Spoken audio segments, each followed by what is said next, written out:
workplace, the workforce, and we have gifts and we have talents, and we have been overlooked. We're qualified for the position that we have been trying out for, but they have easily overlooked you and your skill. And now you're at the point where I'm about to quit my job, and I was well do full-time ministry, or I'm finding another job. Why? Because I cannot get the results that I'm looking for. How long are you going to hold on to this?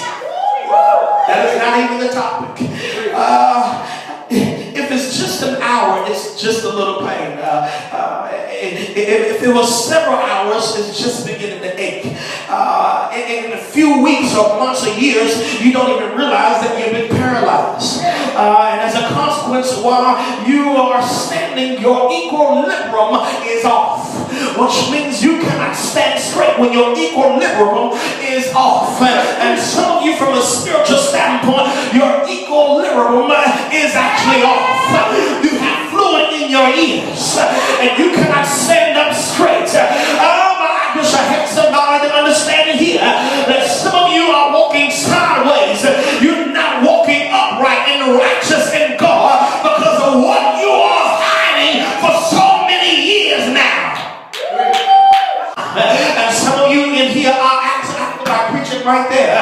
You're asking the question, why is it that I'm taking so much and I'm going through so much in my life? I'm still in lack. I don't have my degree yet. I have not finished school yet. I'm just barely getting my GED. I'm barely making it. We only got about $25 in the account, and they're raising up another offering. Why is it that we've gone through so much?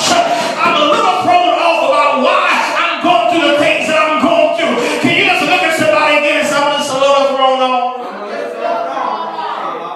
If we consider John 4, we understand this chapter. We understand that Jesus, he begins to come off the boat. He begins to step on land. He has to go back to a place of peace.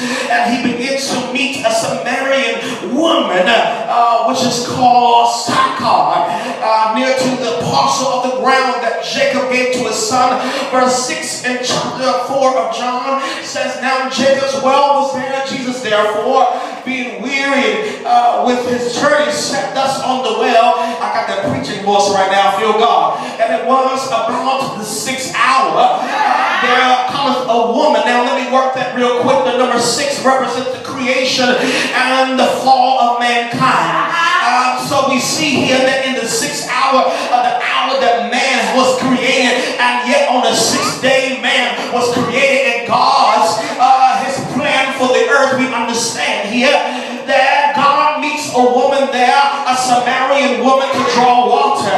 And Jesus says unto her, give me something to drink. In verse 8, his disciples were gone away and nobody was even around. Y'all still with me here? And verse 9 says, I got to go in a minute here. Then said the woman of Samaria unto him, how is it that thou being a Jew askest me to drink? He says, if you only knew who I was, you wouldn't be asking this question. I'm telling the story to you here. Because the Jews have no dealings with the Samaritans.